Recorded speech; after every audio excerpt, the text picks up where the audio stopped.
Everybody, Harv here. Let's continue our lecture with the Cold War. So, in our previous lecture, we talked about a lot of important events in the 1950s, 1960s, and late 1940s. We talked about the creation of Israel and how the Middle East is going to be, an arena of the Cold War. We talked about the Korean War.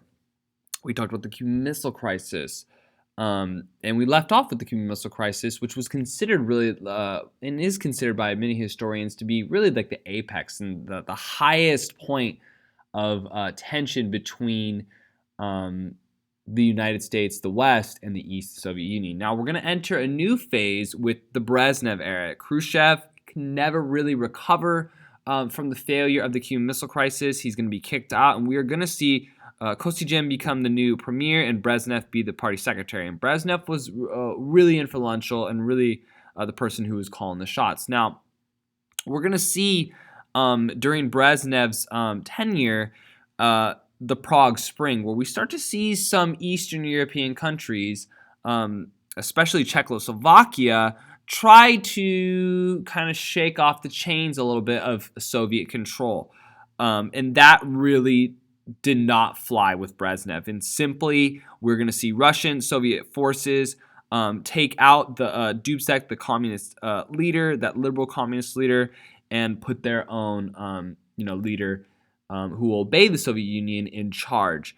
And Brezhnev is going to have a doctrine during his tenure in that the Soviet Union has the right to interfere in any communist nations when it feels it is necessary. And this is really identical in importance to the Truman Doctrine of containment. The Soviet Union is, in its own sense and own right, trying to contain democracy and capitalism within its own countries. It's trying to make sure that, hey, there is only communism. There is no democracy. There is no capitalism. And it's really trying to contain and make sure there is no spread of any of those ideas. Okay, so very identical to the Truman Doctrine. Here is a picture of that Prague Spring. You can see these defiant citizens of Czechoslovakia rolling right past the tank, and there's a tank right there. Okay, but the Soviet Union shut that down pretty quick. All right, now like I said before, the Cold War, ladies and gentlemen, is a series of ebbs and flows, right? There's times of tension, and then there's times of chillness. Détente is an era of chillness in the Cold War. And this really starts to occur under Nixon.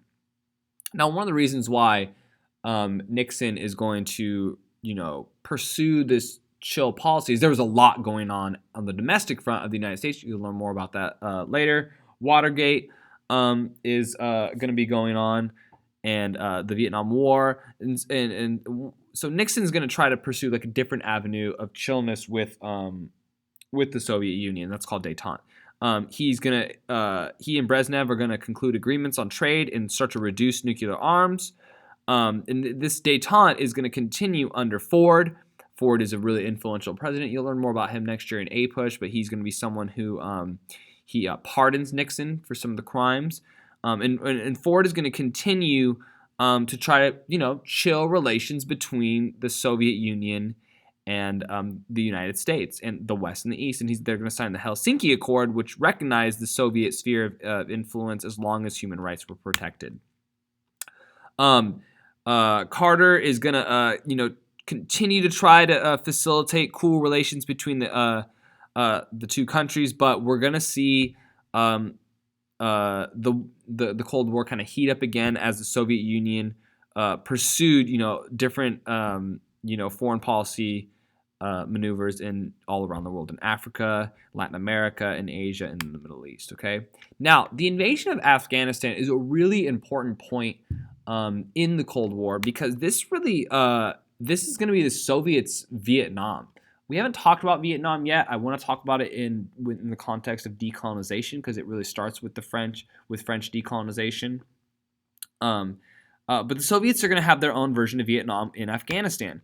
And the Soviet Union wanted more of a presence in the Middle East. And this was, in response to Israel. Now, the United States is going to respond by having an embargo to hurt the Soviet economy. They're going to not sign a strategic arms agreement. They're going to boycott the Olympics, okay? And they're going to send a lot of aid to Afghanistan rebels, and that included a lot of radical groups like the Taliban. And this is one of the big ironies of the United States fighting the Taliban in the Afghanistan war that occurred after 9/11, is that a lot of those Afghan rebels, Taliban groups, had been trained and supported by the United States. They have gotten a lot of their supplies from the United States. So it's quite interesting relationship there. Now, something that was really important is China, and the context of China within the Soviet Union. China and the Soviet Union are communists. They share that, and they supported each other, but they also share a border. And with the Soviet Union invading, the Middle East, China felt very threatened by that, and that's going to really start to heighten tensions between the two countries, even though they share a similar ideology. That invasion right there is going to be very influential in leading to kind of a breakdown of Chinese Soviet Union relationship. And something that's really important is we're going to see during the 1970s, Nixon go to China, recognize China as the West saw an opening to kind of draw some influence away from the Soviet Union with China. And that's going to hurt the Soviet Union as they kind of lose, prestige and credibility with the Chinese. And that was part of that was because of the Chinese felt threatened by the Soviets. Okay, this invasion in Afghanistan fails. It's going to be very demoralizing. It's going to signify kind of a weakening for the Soviets. Very similar to the United States in Vietnam. The United States will lose that war, the Vietnam War, but the Soviets are going to lose their own war in Afghanistan. It's going to be very demoralizing for the Soviets. Okay, now we're going to see events in Poland start to challenge communism in Poland, and one such instance is Pope John Paul II. He was a pope. He was Polish, and he was a critic of communism. And he is going to condemn communism in his homeland. Now, we are going to see the Soviet Union really can't do much about Pope John Paul II criticizing them because, well, he's in charge of the Vatican and he's the Pope of the Catholic Church, and that would have been disastrous if the Soviets, had tried to assassinate him or hurt him in any way, because, well, Europe predominantly and in the East, in the West, in Central Europe, Catholicism is still a very powerful, still a very prominent religion. Not as powerful as it was back, say in medieval times, right, when Boniface was around, but it's still very, very prominent. And remember, rulers like Napoleon, Robespierre, had to really tiptoe around the Catholic Church and be careful, okay, with Catholics. And that, so Pope John Paul II is going to criticize communism, and that's really going to kind of inspire many people in Poland. We're going to see strikes led by Walesa, okay, in response to meat prices, and we're going to see the Communist Party be replaced by a new party called Solidarity. Okay, and this is kind of the beginning. You're starting to see the cracks within the Iron Curtain. You're starting to see the Soviet Union being bogged down in Afghanistan, unable, trying to keep up with the military spending in the United States. And we're going to talk about the fall of communism, the fall of the Soviet Union, and why it fails. But you're starting to see some of the cracks, okay, within the Iron Curtain. And things, the Soviet Union simply is not able to be everywhere at once. And that's kind of a problem for them. Okay. Solidarity is going to allow for secret elections for the party. Eventually, we're going to see Jaruzelski become head of the Communist Party. He's going to arrest Solidarity leaders, but the foreshadowing is there. The Communist Party, time is against them, and their time is getting ready to run out. Okay, the Eastern Europe is yearning for its democracy, for free elections, and the Soviet Union is almost finished. Okay, now another president, Ronald Reagan, is going to and it's kind of important.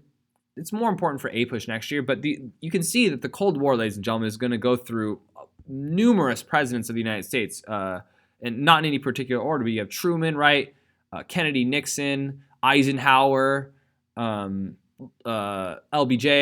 Lyndon Baines Johnson, Carter, Ford. There's tons of presidents, right? And not as many Soviet leaders, right? Because there's not a democracy in the Soviet Union, but Ronald Reagan is going to become the president of the United States, and he is often credited for winning the Cold War. Okay, him and the first George Bush. Okay, Reagan's really going to intensify the Cold War rhetoric. He's going to call it the evil empire, and it's actually really interesting why he calls it that. Does anybody know why he might call it that? Well, check it out. In the 80s, what was one of the most popular movies coming out? Star Wars, the Empire, right? And he in order to kind of connect with the American population and people, he likened the Soviet Union to the Empire led by Vader, right? Reagan is going to increase military spending. He's going to slow arm limitations, and he's going to deploy a new strategic defense initiative called the Star Wars. Now, this whole initiative, you can Google it and watch videos about it. It was supposed to have like laser beams in space that could shoot down nukes. It was considered some historians don't really consider it to be really plausible and that could actually work, but the United States is going to release some of this. It's almost like propaganda out there, like, oh, we're making this Star Wars system, and it makes us like, it's kind of like this iron, dome that you can't shoot through, that we can shoot down any nuclear weapons if they even, once they get in the air with these lasers in space. And the Soviet Union is going to be like, what? This is crazy. And so it's going to raise military spending in the Soviet Union. Now, the Soviet Union, is going to struggle trying to outspend the United States with a communist, economic style. And so this is going to be one of the key reasons why the United States is going to win the Cold War. Is the United States is simply just going to outspend them and run their economy into the ground, because the Soviet Union's going to try to keep up with the United States spending, and they won't be able to. It's going to run their economy into the ground. Okay, and because of this, the Russians, the Soviets, increasing their military spending, even though they can't afford to, it's going to eventually bring their country to economic collapse, and that will kind of be a key facilitator in why the Soviet Union is going to break up. Okay, we'll stop here today, ladies and gentlemen, and we're going to talk a little bit about decolonization, Vietnam War, in our next lecture. Thank you so much.